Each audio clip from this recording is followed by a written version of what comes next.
I was 14. It was an average night around 9 p.m.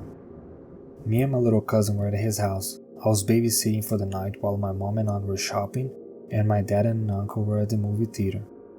So we were sitting there, and I was feeling really strange. Something was wrong, but I couldn't put my finger on it, so I just kept watching TV with my cousin. The feeling wasn't going away, so I got up and walked to the back door to lock it. When I came back through the kitchen, I saw what was causing my weird feeling.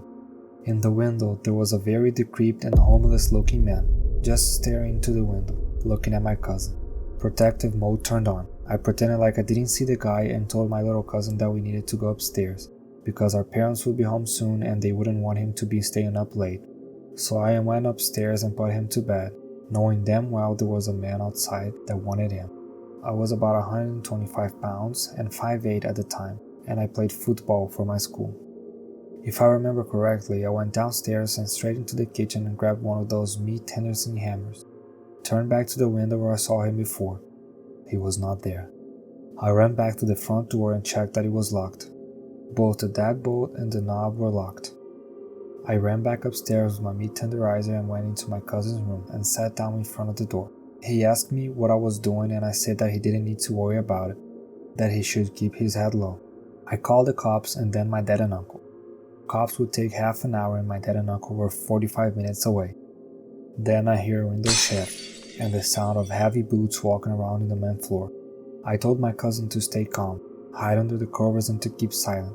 I could hear the guy walking around downstairs. It was horrifying. I gripped that damn meat tenderizer and waited. About 5 minutes passed and then I hear the boots walking upstairs. At this point, I was having a freaking heart attack. My cousin's door is no more than 10 feet away from the stairs. I heard him opening the doors to my aunt and uncle's room, then the bathroom, and after, he walked back downstairs and I heard him open the door to the basement. 15 minutes later, the police showed up and burst into the house. Turned out the guy was loose from a mental hospital 1 province away. I nearly had to battle a mental case when I was 14. At one point, I was no more than a wooden door and 10 feet away from him. Me and my older sibling were staying at home, a small town in Ohio with less people in it than my mom's graduating class in the city we came from. My sibling was grounded. Both the house's phone and their own phone were locked in my dad's gun safe, which neither of us had the combination to. The reason for him being grounded was something silly and arbitrary. I can't quite remember why. Our grandparents used to live down the street. Great-grandmother lived in a small house they built her on the property so that she could be independent, but they would still be close by. My parents said that they were going to go check on my great-grandmother, as my grandparents were out of town that day, and then they would come back and we would order pizza. That sounded good enough to 7-year-old me and 14-year-old sibling. We played video games for a while, and then we started to get hungry and wonder when our parents would be back. After 2 hours of them being gone, I heard a knock on the door.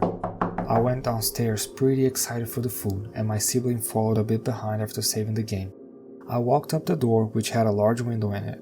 Not my parents. It was a very tall, lean, white guy with some short, black hair and scruffy facial hair.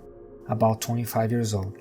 More jarring because everyone knew everyone in this small town, and I had no clue who this was. I held up my finger like, 1 second, and closed the curtain. I turned to see my sibling staring at the door in a bit of disbelief because he had seen the person too. In seconds, knocking turned to pounding, then shaking and rattling your doorknob. Terrified and with no way to call our parents, my sibling grabbed my hand and ran me into the kitchen. He grabbed a knife and I distinctly remember it breaking in his hand and then grabbing a different one. We hid in the laundry room and held each other, hearing banging, pounding, and about 5 minutes that felt like hours later the front door opened. One thing about my sibling is that he has always been ready to protect me at a moment's notice, and he was ready to jump up with his shitty kitchen knife and defend me the moment the dude was upon us. Instead, my mom rounded the corner, holding 2 pizza boxes and wondering why her 2 kids were in a crumpled heap of tears on the floor. We both stood up and ran to tell her about the man outside, but we were met with laughter. My dad was outside talking to him. She said that he was asking about buying a broken down car that had been in our driveway for a few months, and was apparently a mechanic. My mom felt terrible, but found the situation a bit amusing. Apparently, she went out and told the man and he said he felt bad for scaring us. We were giving hugs and promised that the phones wouldn't be locked away while they were gone again, and spent the evening eating our pizza with choked sobs. But something still bothers me, even though it didn't as a child, something that I just never thought about. Why would an adult grown man pound on the door like that, shake the handle, try his very damn best to get into a house where either the parents were at home or the youngest child had held up their finger like 1 second to go get their parent? Why would someone want to talk about a car that didn't have any sort of for sale sign on it so late at night, around 9 p.m.? I'd like your opinion on if I was actually in danger that night, as my parents brushed it off so lightly. But something in my gut, being an adult now, that's not the way adults act, and I don't think I would want to know what would have happened had my parents not come home when they did. I was about 11ish, maybe 12. I got off the school bus one day and walked home. By the time I got home, I was hot and needed to use the bathroom. Our house was small, think 1950s style brick home, in the US Southeast, in a quiet neighborhood. 3 bedrooms, 1 bathroom, kitchen, living room, about 1,000 square foot, so not many places for anyone to hide inside the house. I walked in the back door and sat my books down and immediately headed for the bathroom. I am sitting on the toilet on this nice sunny day just doing my thing, and I hear my name called from outside the door, and the voice sounded as if it came from the end of the short hallway that runs down the middle of the house. The voice called me by my childhood nickname and sounded like my mom. Only my mom was at work, and I was completely alone in the house. I froze. I didn't know what to do, as I was absolutely sure there was a burglar in the house. I finished as quickly as possible and went over to the bathroom door, sure that when I opened it, I was going to find some woman in the house. I looked to my right and to my left, and there was no one there. I got out of the house and waited outside for my mom to get home. When she pulled into the driveway, I told her what had happened, and she checked the house and there was nobody there. She said I was hearing things and it was all in my mind. Maybe it was. Later on, I was in the 7th or 8th grade. I was home alone in the same house. My parents were gone for the day and it was a weekend. It was cold and dreary outside, and I decided to do homework. I sat down at the kitchen table and laid out my books and notebook. To my left in the small house was the hallway. If you walk down the hallway, on the right side is the bathroom and then my bedroom. On the left side of the hallway is my parents' bedroom and my brother's bedroom. That's it, small house. My brother worked all the time and was a lot older, so he wasn't home either.